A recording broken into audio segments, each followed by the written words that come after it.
Lemon Amiga presents a Playguide video review. Sit back and enjoy the show.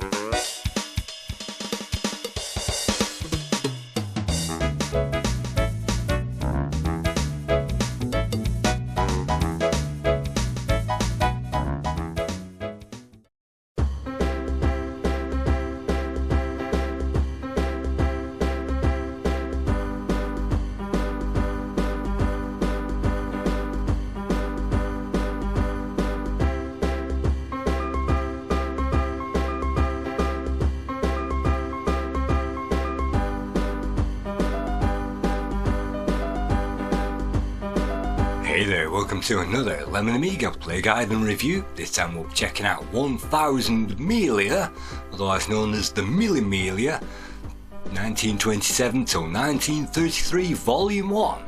This was developed by Mario Savoia and published by Simulmondo in 1991.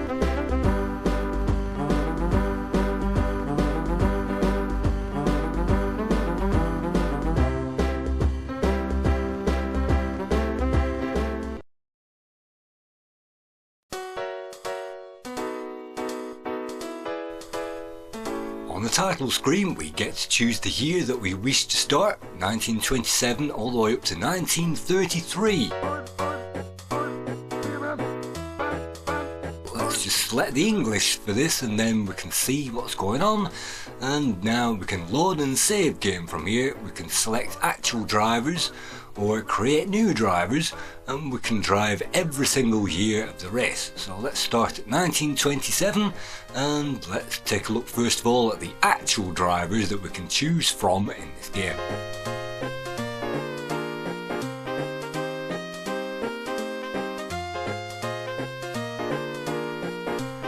One of these actual drivers will have pros and cons, and you can see that we select a driver and a core driver, and you can see the mechanics of the core driver will be top and the skill of the main driver will be top, and everything else will be a mixture in between.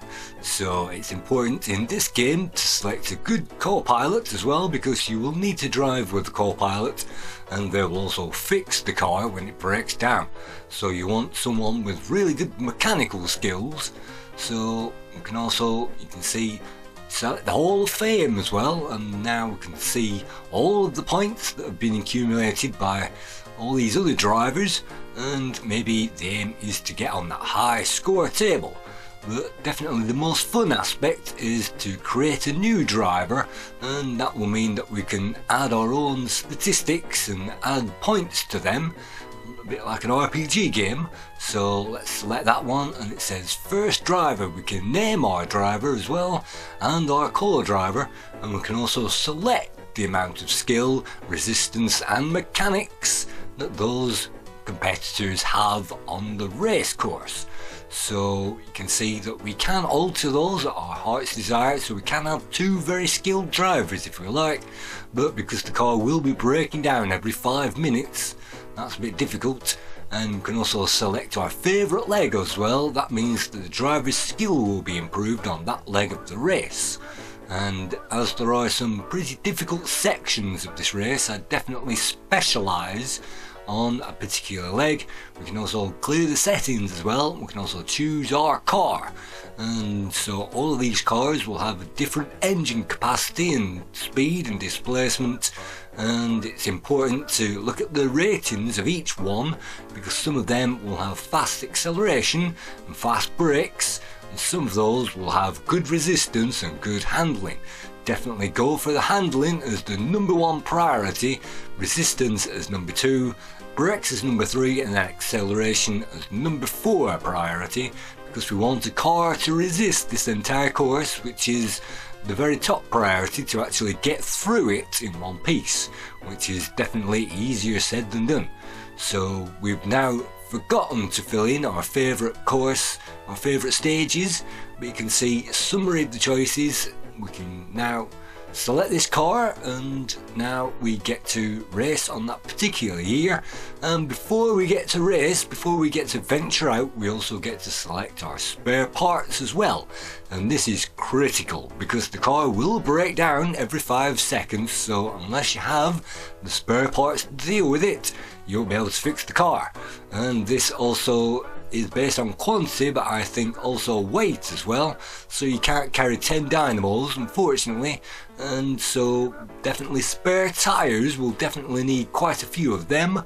And you can also carry fuel pumps as well, fan belts, extra batteries, and I've also had a dynamo actually break down on my practice run. I've only had one practice run of this game so far, so let's select a dynamo, and definitely spare tyres are the thing to go for at the beginning of the game. We can now save the game up, or we can start the game from the beginning. We now start at the first leg. It's Predseda to Parma, and it's generally flat, and it's 99 kilometers, and it's relatively easy.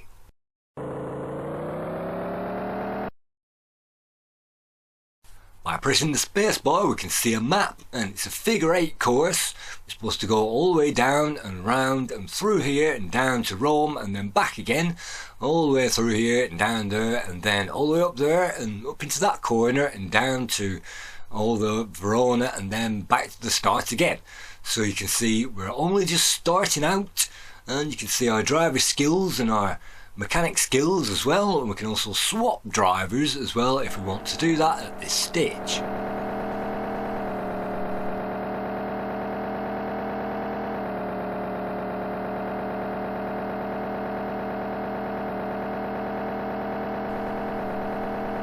The very first leg is relatively easy. In fact, it's the easiest leg of the entire race, and what we have to do is to maintain an average speed throughout all of these legs. The top speed isn't very important, but definitely if you can maintain an average speed over the whole distance, that's the most important thing. So if we crash, that will damage the average speed, and in this game if we crash by the merest glimpse of that scenery, then unfortunately we'll have to repair the car, and that means that we'll have to waste minutes in the game. And it's very difficult overtaking other racers, because if we collide with them we'll take the damage. And you can see some fast flowing animated trees, some wonderful sky, some hills in the background as well, and some crowds and some buildings. And at this stage in the game it's very fun indeed to go full flat to the floor on these easy stages.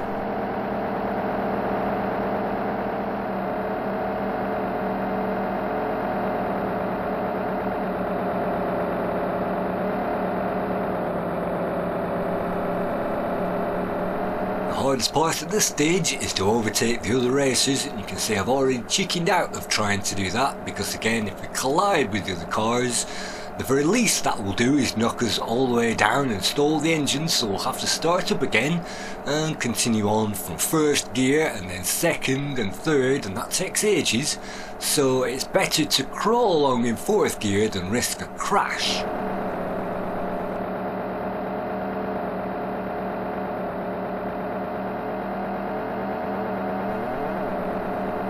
The very first stage is nice and sunny and bright and clear, and we don't get any weather effects on the first stage. That's that one completed. We've just arrived in Parma, and our skills I think have gone up as well, and the resistance as well. You can see the race distance that we've raced, and our placement is first. We are leading the Mille Miglia, woohoo! And that's fantastic. What do you think about that? First place on the very first lap, so we averaged 90 kilometers per hour on that very first stage. So we move on to the next leg. It's Parma to Bologna. It's a flat road, it's good conditions, nice and easy bends, it's a dirt road, and the weather is clear. So let's just check out our stats, and let's swap the drivers at this stage, because we really want our best driver to rest and get some sleep, because this is a very long race and it means that we're going to have to balance both drivers if we want to win it.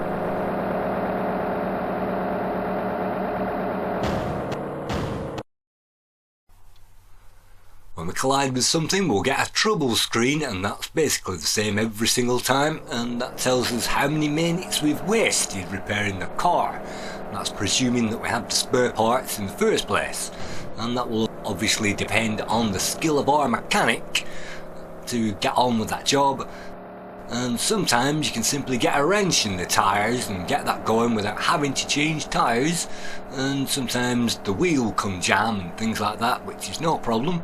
But you can see the corners are much more difficult on this screen. We've already wasted, that's another 13 minutes gone, and that means we're really wasting tons of time now.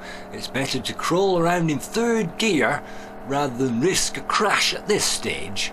And definitely if you risk going up higher than that on this particular stage, it's difficult.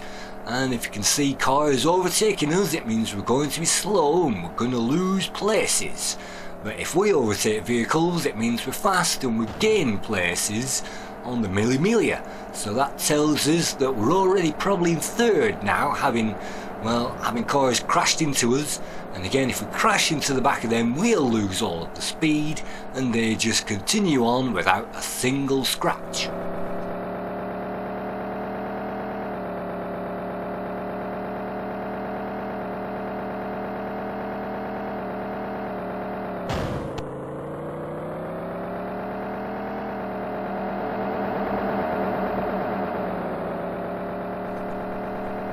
Controls in this game are relatively accurate and everything runs nice and smoothly.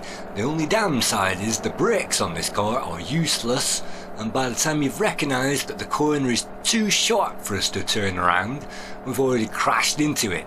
So the brakes are really poor, and that depends on the vehicle of course, so definitely good brakes are recommended. And if you can hover like this behind another racer, it means that we're not losing any places, and we're actually gaining some places now, trying to be brave on these corners, and these corners are very easy at this stage.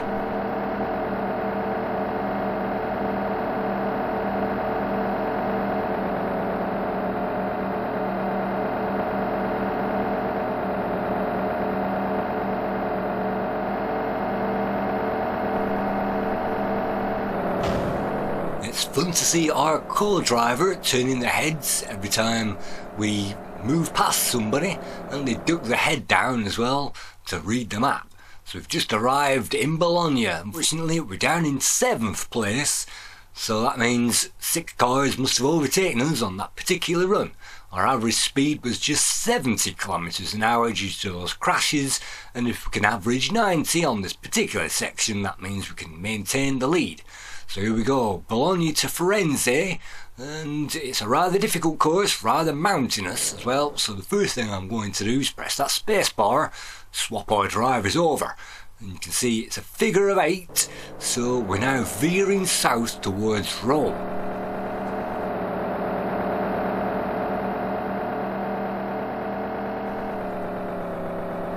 It's been a slippy course. It's definitely one of those with tight corners, and so you'll have to speed up and slow down, speed up and slow down, speed up and slow down all the way through it, and it isn't helped by a matter of snow coming down, and that's not as good as a magnetic field snow effect, but it's still quite good, and it's still good that we actually do get weather effects on this game, and it really does require a level of courage to put your foot down, and also a measure of memorising the course.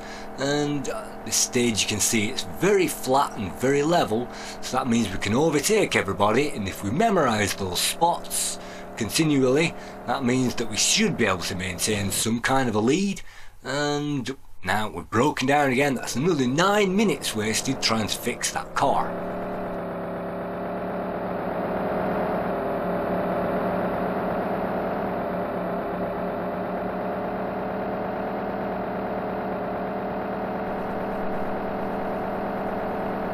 1000 Miglia was coded, and all the graphics were created apparently by Mario Savoia, and he also worked on 3D World Soccer as well in 1992 and 3D World Tennis as well, and anybody who's played 3D games, well, this is another 3D game, and he moved on to Arcade Pool in 1994, which was released by Team 17. So many people have played Arcade Pool. Yes, it was created by the same guy, and he moved on to Arcade Snooker, which was released on a CU Amiga cover disc in 1995.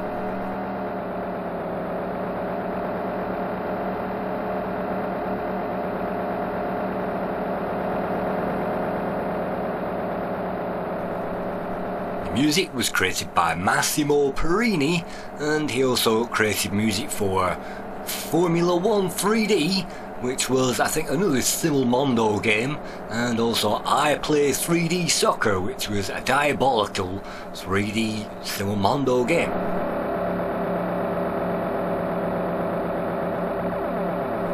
I actually love the music on the title sequence, and you get to hear some voice speech samples as well, as the guy goes, and that reminds me of 1920s music, and I really do love the music in this game. It's definitely the best part of it. The graphics rate up there with maybe a 7.5 out of 10. They're not too bad, and it's great to see pedestrians. We do get some weather effects. So here we are in Firenze. Our average speed down to 67 kilometers per hour, and we're now 8th. So it drops a couple of places, but we're still in the top 10. You can see, I think maybe our skill goes up, maybe our resistance goes up, not quite sure. But we're now on to the next leg, up to Siena, and the road is in good condition, but it's rather hilly. And it's another dirt road with some dangerous bends, so we're not going to swap drivers over at this point. We're just going to carry on racing with our main driver, expecting these corners to get impossible later on. And for now, let's try to maintain our position on the road.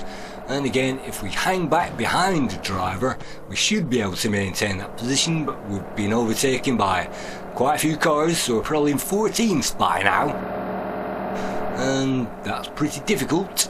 This is not a road rash. We'll definitely have to be careful of these corners, otherwise we'll be going off. And that means it's pretty difficult to control this car at the best of times, and you definitely need a digital controller to do that with some decent micro switches, and absolutely don't use a gamepad or something like that, because you won't be able to slow down and speed up quick enough. You can see it is possible to maintain a speed behind another driver pretty easily, as long as we maintain our pace and keep our time, and sometimes we can even oversteer and understeer on these corners if we're too careful. And it's definitely the art of being brave in this game, and sometimes we can't help but go off if we are too ambitious with that throttle.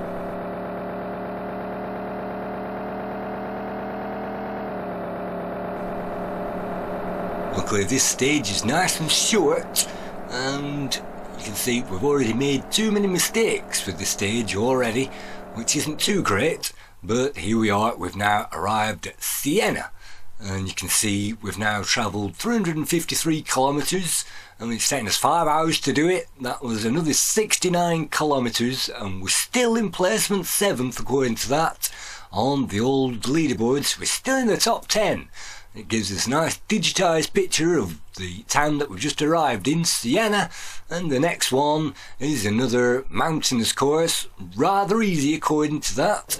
And so if it's rather easy, let's swap the drivers again, and then the co-driver and the mechanic can take over from this spot.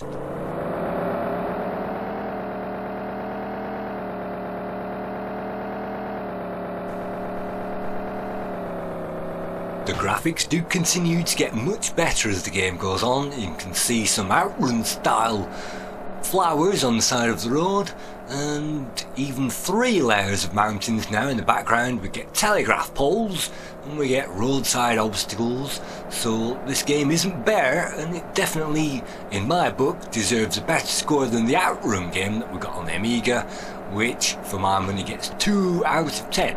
So this game is definitely a step up from that, even though most players playing it got frustrated pretty early on, and they didn't get to grips with the slam on speed up and slow down aspect of this game. for every single sharp corner. So most players playing this wrote it off straight away, said it was a terrible game, I hate it, it's got terrible controls, it's unplayable. And that definitely depends on the driver skill, also the resistance of the vehicle, the turning ability of the vehicle, and the handling ability of the vehicle, and the control of the actual person holding the controller. So it is possible, and I do have some respect for this game. Definitely one of the high points is the atmosphere, and you really do feel like you're racing down a road in the 1920s and 30s in this game, with a tremendous theme on the title screen, and unfortunately no music in the game itself.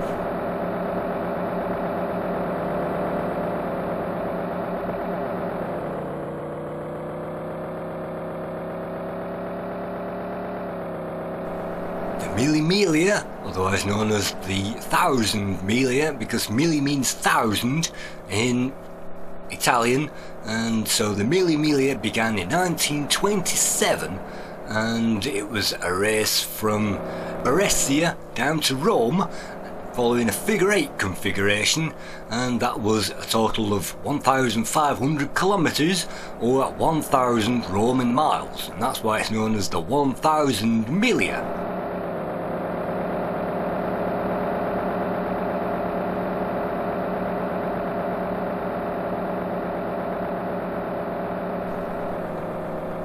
In 1955, Sterling Moss won the Mille Miglia, one of the very few British, in fact the only British person to ever win it, and one of the very few Formula 1 drivers to ever win it.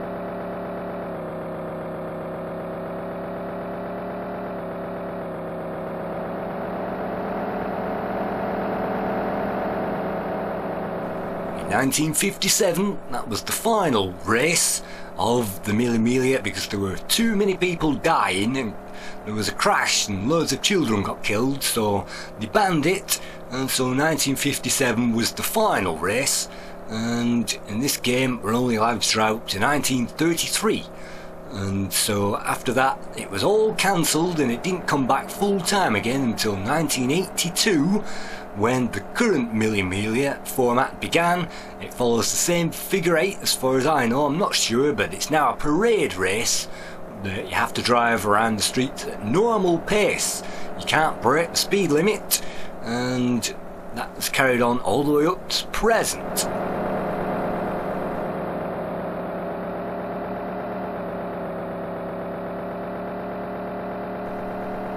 The winner of the race in 1987 was Alessandro Nannini, and he won the Mille Miglia, so he was the second Formula 1 Grand Prix driver to ever win it, and Nannini was tipped to be a massive favourite in Formula 1.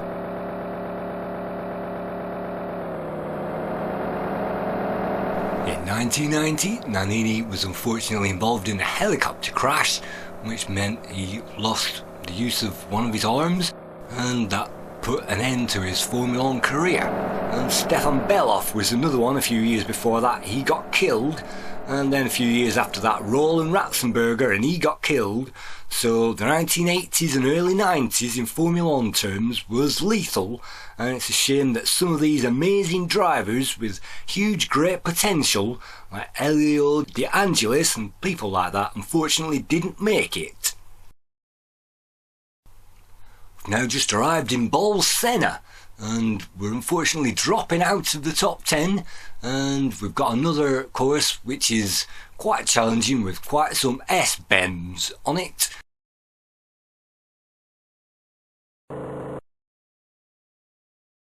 And we've travelled this far all the way down to Bolsena, so we're heading towards Rome now. We're going to swap the drivers around again, and you can see that we now have some rocks on the side of the road and some signs as well, and people waving their arms about. So automatically it's better than Power Drift that we got on the Amiga, it's better than Chase HQ because it's actually playable, and it's better than Outrun because it's actually fast. So this game does have its plus points, and it does rank up there higher than some, but the fact that we can crash out every 5 seconds and incur damage is difficult because the other opponents don't do that. you won't find wrecks on the side of the road, and by the time you get to this stage every single corner requires us to gear down, or at least slow down for that. And so it's a challenge. What do we do? Look at this, crawling through these S-bends, which are very difficult indeed. And the S-bends really spoil it, because you might notice that the road isn't wide enough at this spot to go anywhere near decent speed. So if we are travelling over the speed limit, then unfortunately we're going to crash and we're going to bump, and sometimes we can crash and maintain the fourth gear, but most of the time we're going to have to gear down and slow down. And hopefully we've got enough spares involved with the car to make it, because spares can break down at any given point, just complete random, and we can be written off at any given point with competitors rolling into us. And very lucky to get through the S-bend, but look at that, we've still got a wheel jam anyway. Even though we managed to get through it, the game's still saying, oh okay, you didn't manage it. And again, these S-bends really spoil the game, and definitely if the road was a bit wider it would be more playable. And definitely, well, these dirt tracks aren't very easy to get around at the best of times, and maybe that's reflective of the roads on the real Italian run. And this is a lethal course to us at this stage, and it's definitely tiptoeing through these very difficult corners, hoping to keep the car together, because definitely car reliability is the worst aspect in this game.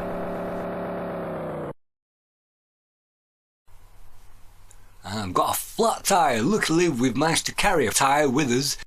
It took another 10 minutes to repair that, and if we didn't collect at least one spare tyre, then that means that you can't change that. So definitely buy one, at least one, before the race starts, and I definitely recommend 2 spare tyres, because it's virtually impossible to get through this without changing at least one. You might notice some readouts on the bottom of the screen. The kilometres give us a rough idea, and as long as that's at the top, that means we're going as fast as we can.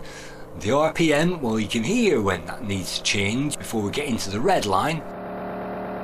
And you might notice the fuel as well.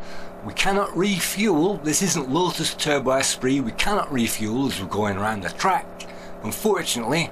And if the fan belt breaks, then that means our temperature is going to go through the roof,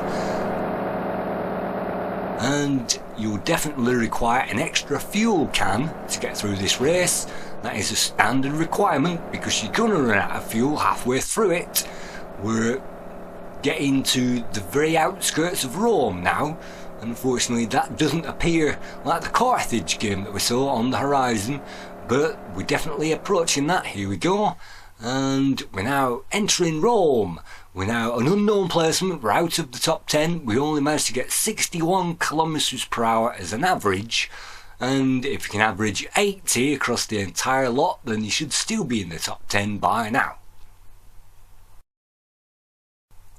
Taking a break from racing, because you really do need that. We're now moving on to the next one. It's yet again very dangerous, very hilly, very bumpy, but the weather is clear.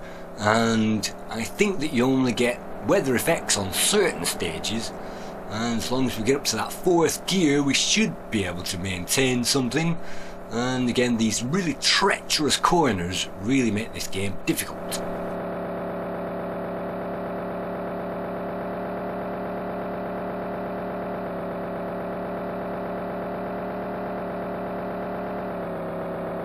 I'm actually having a great time playing this, and it's actually more difficult than it looks, because the controls mean you have to slam on, speed up and slam on and speed up again, and so I'm having to stir the controller like I'm making porridge. But apart from that, this game is fun, and it's a pity that the car breaks down and you have lots of random elements in it, because if we could bump into other drivers and if we could bump into the scenery like Lotus 2, this would be a fantastic game. And if the road was a bit wider as well, then it would be brilliant, and it might even be up there with Super Hang-On as a fast and fluid racer, because this isn't slow and it's not easy either. And a lot of people wrote this off saying it was impossible, but it's not, it's just very difficult.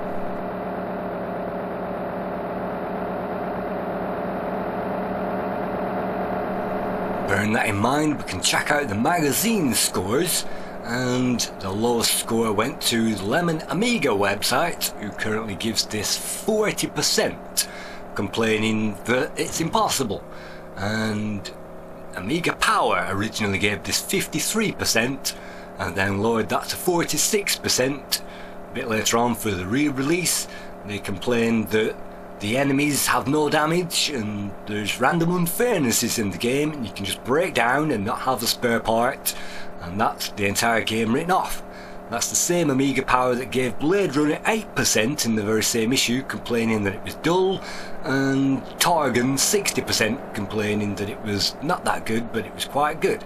So I think the scores have been mixed around there. I think this game definitely needs at least 50%, and Targan is 40% and Blade Warrior is 60%. So a bit of a difference of opinion there, and Amiga Format managed to strain out 51% for this game, so that means the average is 5 out of 10.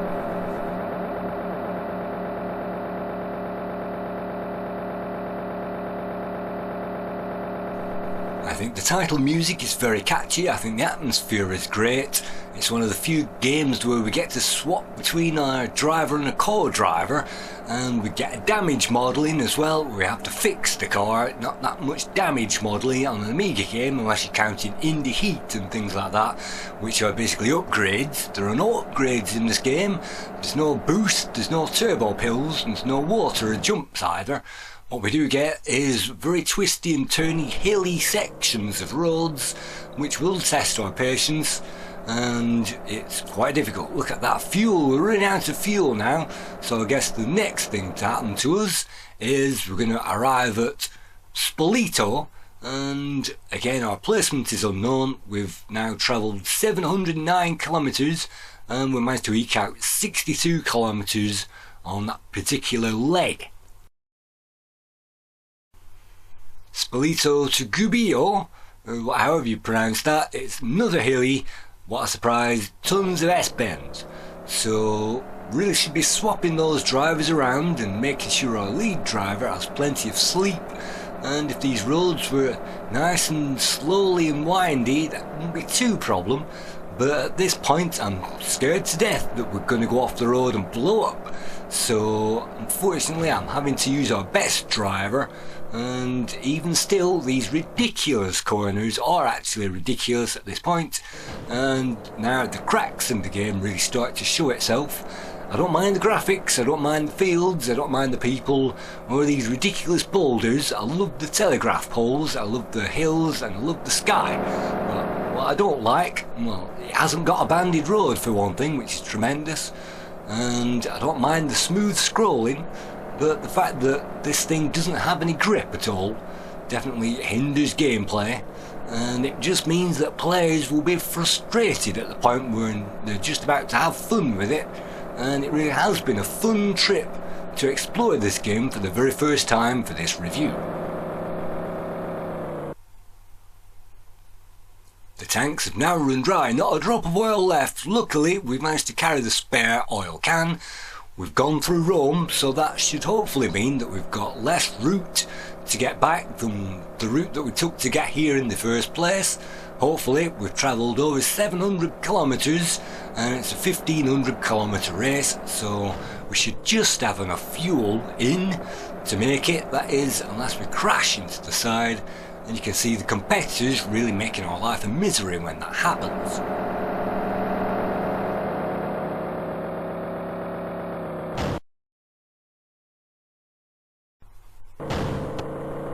So I do have some respect for this game, and it definitely is a mixed bag. I'll probably give this maybe 5 out of 10 to match the average score, maybe 5.5, because it does have some great points, and again the music as well is brilliant, and it's a missed opportunity. It's got all the facts in there and all the stats in there that we could choose, and maybe we could even play a Sterling Moss, not quite sure, but Sterling Moss won it in 55 and this thing runs out in 33. So I have had some fun with it. Unfortunately it's just not that great to play it. It's probably one of the best Simulmondo games out there because the rest are pretty appalling, but it's not a great game compared to Lamborghini Turbo Challenge, Crazy Cars 3, Lotus Esprit Turbo Challenge, Super Hang-On, Supercars 2 and all the rest of it. So it's not amazing, but they did try. I really do love the presentation screens and the music and everything else.